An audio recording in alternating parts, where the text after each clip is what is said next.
even if some private companies would be quite happy to give money. And so this is also a challenge for us.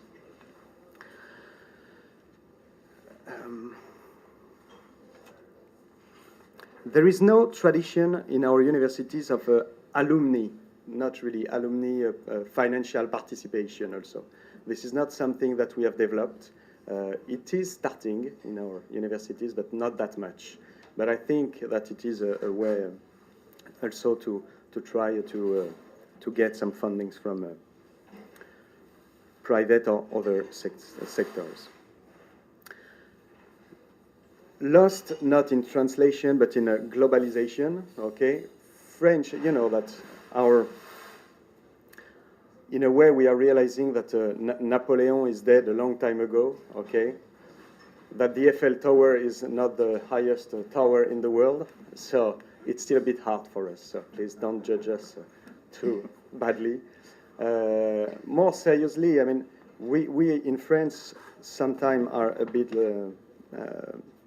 we not only from an educational point of view, but economic and political, we have a hard time finding our place into this globalized world. So part of it could be because we are speaking French and trying to speak English, but not always very good English,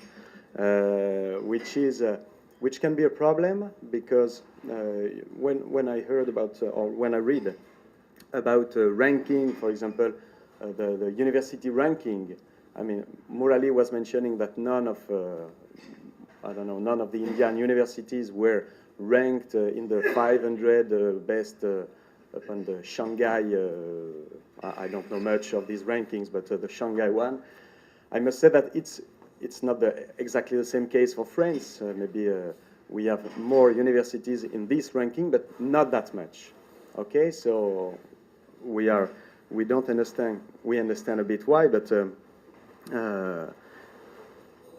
it could be due to it could be due to different factors. One of them I mentioned is the French-speaking language, but this is not an excuse, and this is not the only problem.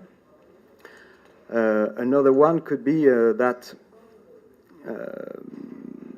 yes, I mean, on this ranking and from the university ranking side of things, you know that the two systems, only universities are doing research, okay? Not the schools of engineering. I mean, they are not ranked the same ways.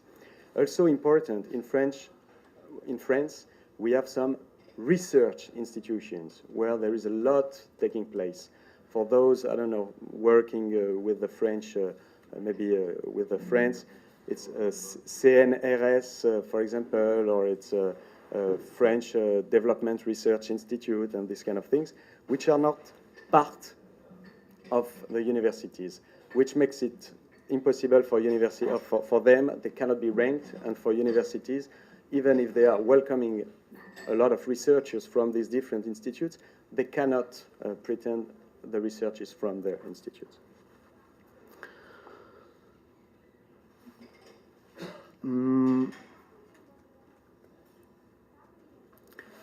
About France and again, just France and English language.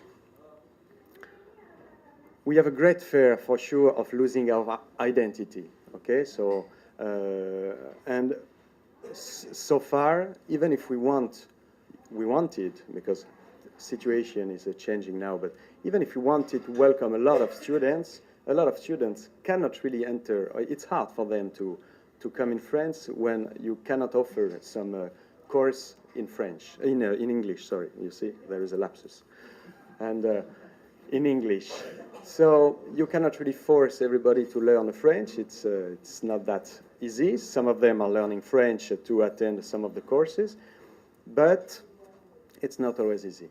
A new law, a very recent one, I mean 4, 5, 6 months ago, which is that French universities will have the possibility to deliver much more courses in English, okay? also to be able to welcome much more students. It was not that easy, but because linguists said, be careful, university, we cannot give lectures in English, you know, this is a French university. But we understand and we realize that we have to move on. When it comes to MOOC, well, before we find a strategy on MOOCs, you know, first of all, we'll spend a lot of time trying to translate MOOC in French, okay, to find the good acronym. How could we say, is it an ouvert, is it online? Yes, but... And we will also spend some time saying that, you know, MOOC, we were doing MOOC since, you know, 200 years ago, maybe we had invented MOOC. So it will take us some time, okay? And then I think that when we will have defined how we could translate that in French, we'll spend some more time trying to translate it back to English. And then it will not give MOOC, it could give something else, but we'll lose time a bit on that. So far, I would say, being a bit, but I think that this is the case for most of the universities and countries, the strategy is there is no strategy. And there are a lot going on. A lot of universities think and seems to think that there is something to do on that, but it's not yet completely organized. It's not entirely true. It's not completely true. 3 months ago, the French Ministry of Education has launched a dedicated web portal, okay, to try to, which is called, you will see, a very French acronym, FUN, France Université Numérique. So we are quite good at also, when it's a French initiative, to give some, we try to give some good English acronyms. It's interesting because this is, well, there are a lot going on, and some universities are independently also, because now each university is independent. Each university is producing their own MOOC, okay? But the government wants to get at least a French portal where they will, and here I think this is important, not for quality assurance, is to make sure that they control in a way the French production in MOOC.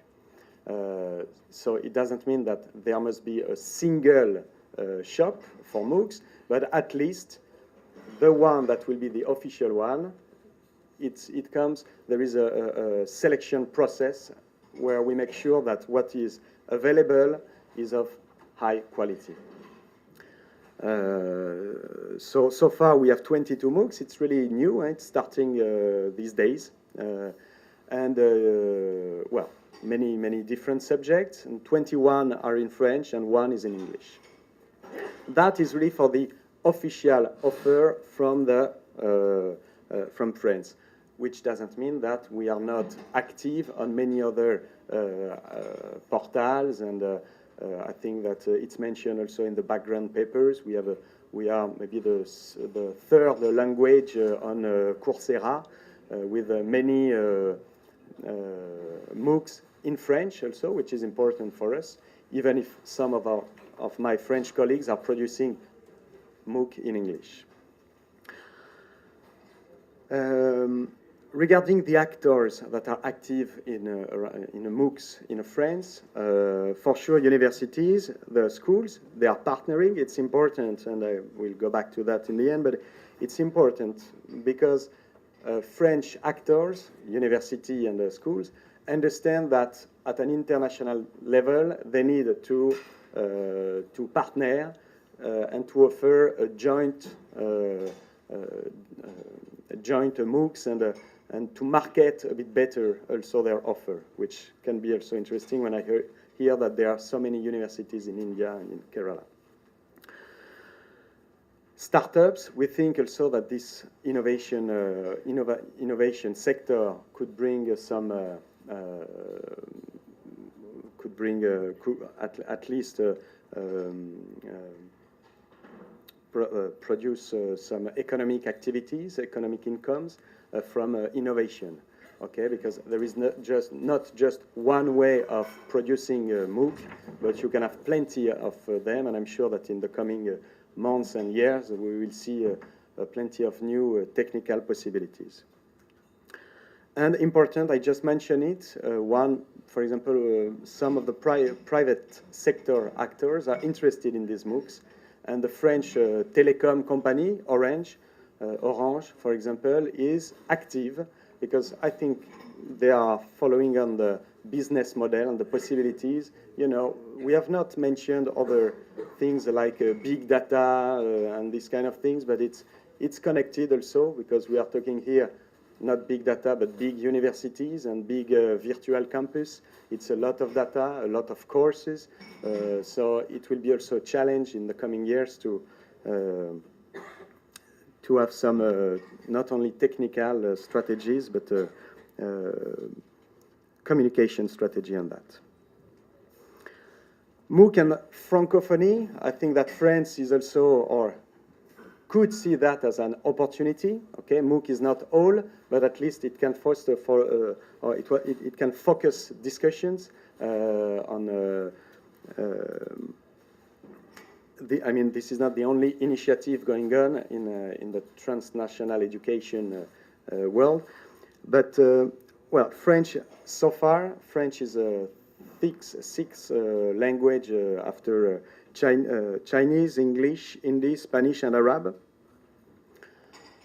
250 million speakers, which is not a lot, but some projections, maybe French projections. I have to verify that, but some projections show that in 30 years' time, 2050,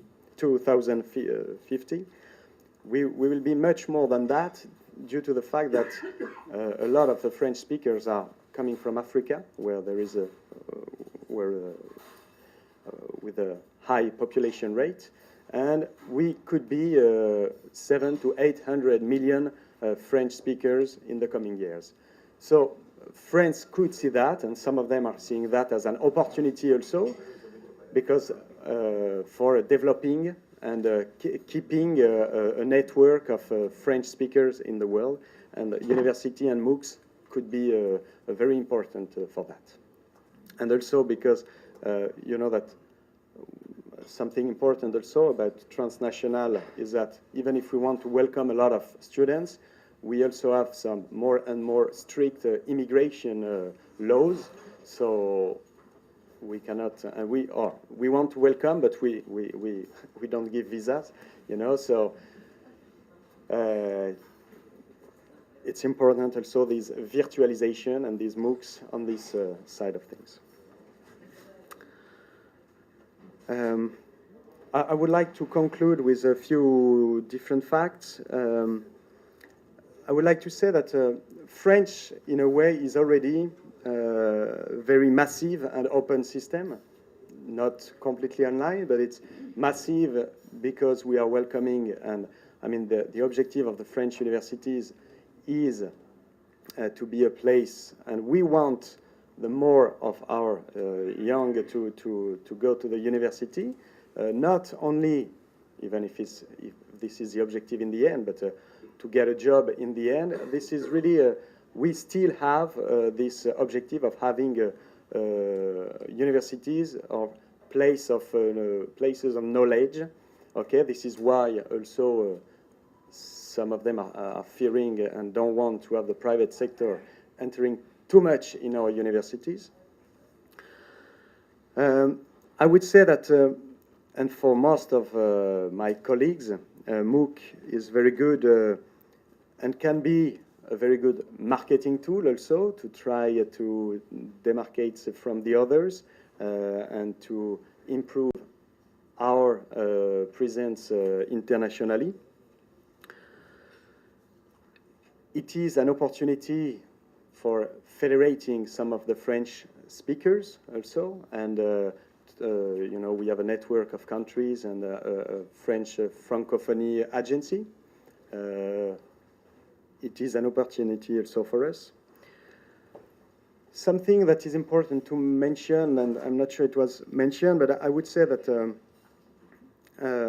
just 2 words on MOOC and open society. Okay, we are talking about open course, but we are also talking a lot about open data these last months. Okay, so and I think this is important because some of the questions raised by open data are the same than, on the quality of the MOOCs. But I think that opening a course to everybody, well, it's already a first selection, and let's say you cannot open if it's not of a good quality. Okay, so it's an intrinsic principle that it's just like the data. And we saw that at the beginning when we said, I don't know if there is a big open data initiative in India, but this is really opening all the data to all citizens, which in a way is the same for MOOC, opening the course to all citizens. But we can see that all data producers improve the quality of what they were giving or giving access to. Okay, so this is something that will come, I think, and I hope, naturally when you open something. A warning on MOOC. Maybe because most of, well, I work mostly, this is my first visit to India, but I work a lot in Africa, where internet is still an issue, okay? Internet access, it's changing, it's moving fast, but not that much, so we don't have to create another the MOOC is closely linked and connected to internet connectivity, so we have to take care of that aspect while developing these things. And now, just on a transnational and issues, you know that in Europe we have a very interesting program running since 15 or 20 years, which is called Erasmus. Which allow all students in Europe to move from a country to another one. And I would just like to mention that since the beginning of this program, due to the couples, transnational couples that were created during these exchanges, we are thinking that there are around 1 million babies coming from these Erasmus. Okay, so that is not virtual, and this is a real diversity also. So I think that it's important to mention it. I don't know the time, but thank you very much for your attention.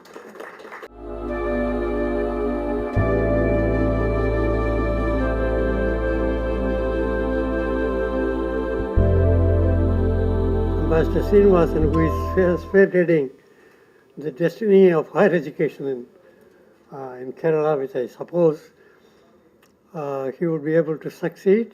I have been observing his commitment. My former colleague, Dr. Anthony Stella, and Dr. Bartholomew, thank you for enlightening us about the francophonic educational problems and how you are resolving the quality comparability issues. My colleagues who have come here, at the outset, let me thank Srinivasan, Mr. Srinivasan, Dr. Srinivasan, and his associates for giving me this opportunity once again to talk on the new initiative that they are starting on introducing transnational education as an effective alternative or additional effort to increase the access of quality higher education. Quality higher education is a major, quality of higher education is a major concern. And before forgetting it, recently my colleague Dr. Stella has brought out a book on the quality assurance in transnational education with Bhushan, I know, Sudarshan Bhushan of the Nipa New University. They have brought it out very nicely, and that is particularly relevant to what we are going to discuss and deliberate. India and Australian. I will give you a book. And I am so thankful to all of you for patiently looking forward to improve the quality of education and also quantity of education in this part of the country. At the outset, I would like to tell that before we get involved into the quality concerns, we should think in terms of the quantity with which we are dealing with. You know, according to the central government's estimations are that to increase the GER from 19% or 18% to 30%, we need to admit about 15, 16 million students now, the next 4 years, by the end of 13th plan period. And we are not going to achieve that with the transnational educational effort. We have to figure out how much we are going to expect the support for quantitative increase, what percentage? 15%, 15 million, no country in the world can afford to spare the manpower, the resources, institutional base, to provide. It has to be our own effort. And then when we are making our own effort, we have to concern about the quality comparability. Dr. Stella mentioned about parity. I would like to say that comparability and compatibility of higher education. World over, higher education has been there, people have been moving across, but nonetheless, at that time, they never bothered about the comparability. They were worried about the knowledge component. That takes me to another set of areas. Knowledge is already globalized. We are talking about globalization. There is no knowledge which is not globalized, except perhaps some private industries, copyrighted, patented sector. Most of the knowledge in basic sciences, applied sciences are all globalized. Now we are at the internationalization of that knowledge, learning and using it. So globalization, we have the content already, globalized knowledge. But then when we have to look forward to the internationalization, we have to really concern about comparability and compatibility when our students go, whether our students are recognized or whether the students go outside for a job, whether they are not asked to study something more than their counterparts. So this is two important issues that I want to make sure. Let us figure out how many million we are expecting to be supported, supplemented by the transnational education. You know, I always get confused.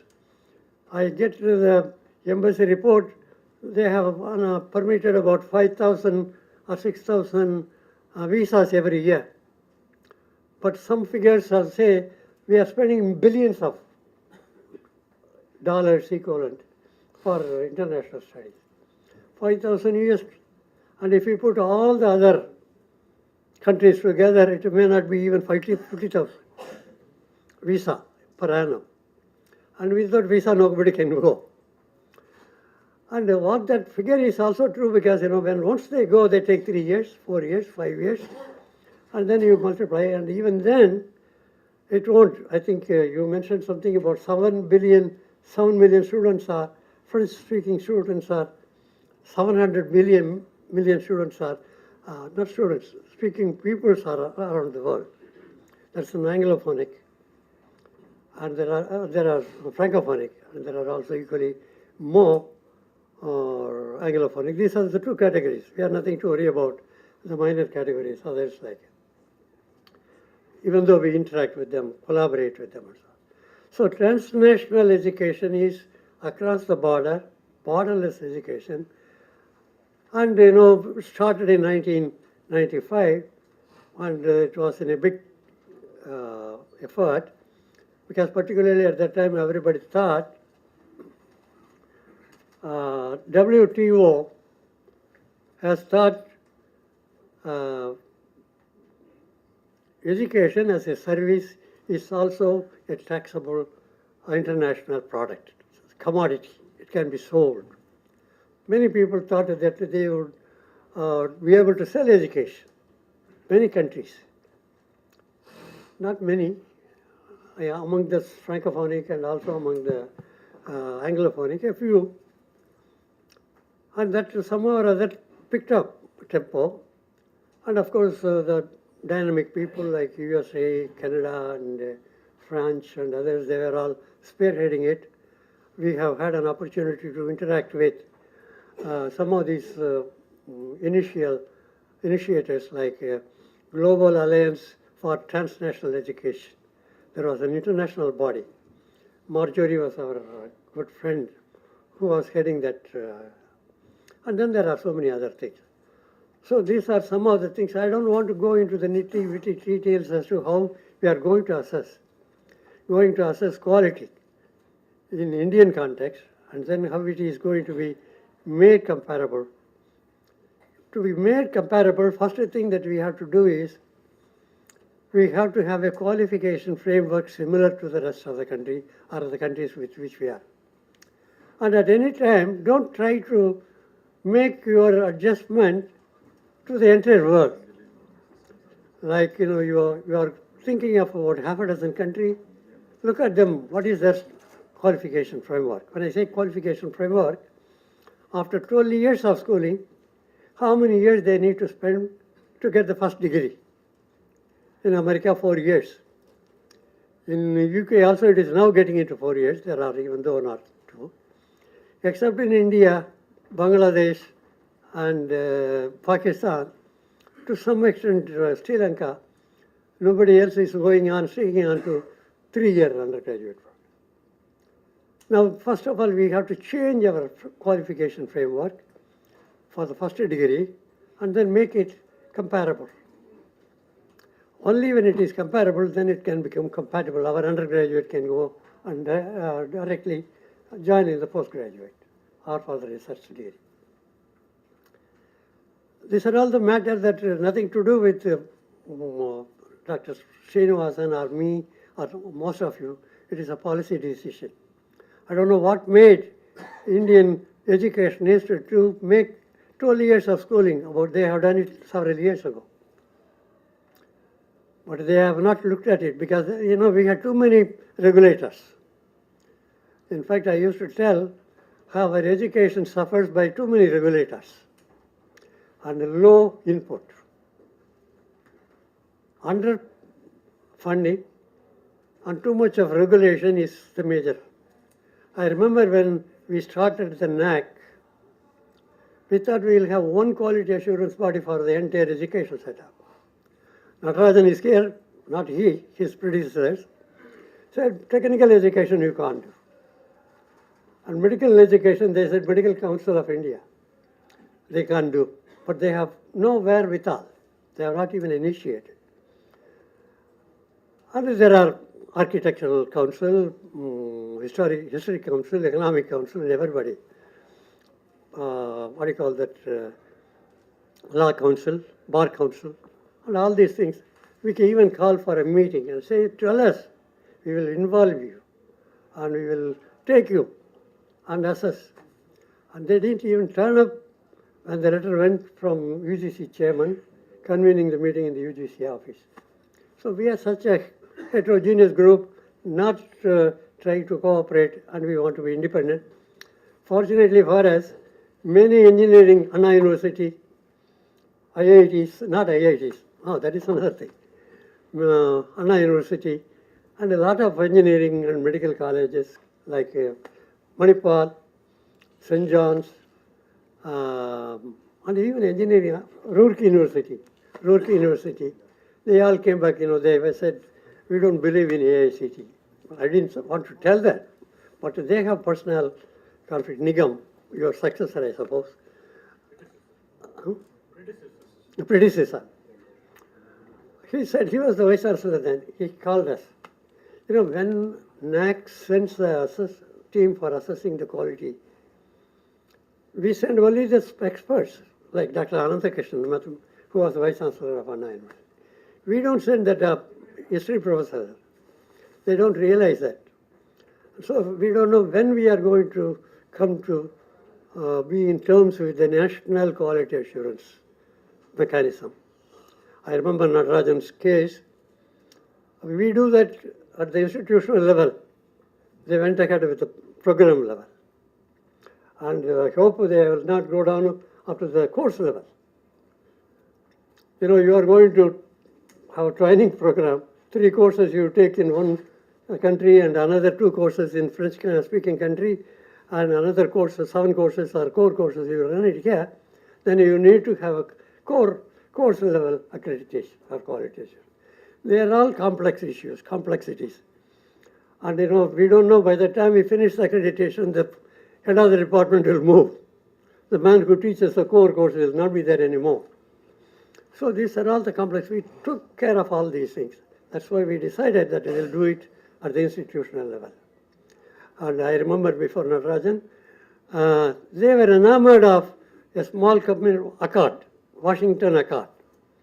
There is a small batch of international engineering college faculty decided we will work together and we will have a mutual recognition of quality assurance. So, we accept your assessment. And then that carried, maybe he will be able to give his values when he talks about it. So in other words, afterwards, the quality assurance given by which agency in India and which agency from other country you have to think in terms of. To work out a workable transnational educational partnership. With a very great effort we have started in INQAE, International Quality Assurance Agency, and involved all the Asia-Pacific countries, APQN, and said, come on, let us all have a common pattern and then we will mutually recognize the quality assurance. As of today, it has not come to the very effective. In fact, out of that effort only that book has been published recently. In other words, quality assurance is something which is very essential but difficult. If it is a industrial product, soap, shampoo, cloth, I can assure the quality. You can go to the ASI, they have certain standard. Now my inputs are not quality based. I have whole range from 0 IQ level to 150, 170. And our government favors the 0 to 50. And our academics favors 100 to 150 and of IQ level. And we can't have a homogeneous input to have a homogeneous output. So that is something that we are trying to do it in a premature way. But nonetheless, besides, there is another category, like the central government and the state governments. Central government thinks that they are the boss. Central government used to think that they are the provider. But now central government is becoming more and more contributory and provider. And so they would like to play the song. Now, you tell me, nowhere in the world, central government plays as much part as in our country. In US, central government has not even a ministry. Federal government has not even a Ministry of Education. They have a private accreditation body. And they recognize, provided that accreditation body had given, they don't go by the grades, they accredit it. To those accredited bodies, the central government gives some funds for projects, some development grant, but not on your recurring grants and so on. Now here, we don't know who is our boss, central government or state government. After the concurrency, the state governments are relegated to the background, but they don't want to relinquish the responsibility of supporting the state universities. Now, central universities think, central government thinks, IITs, IIMs, and all their creations, they don't have to undergo NAC assessment. I don't know, Natarajan will be able to tell whether they can go NBA assessment. No. IIT, they said, we know their quality. Why do you want to have an assessment? So following suit, the Delhi University and all the Delhi colleges, central colleges,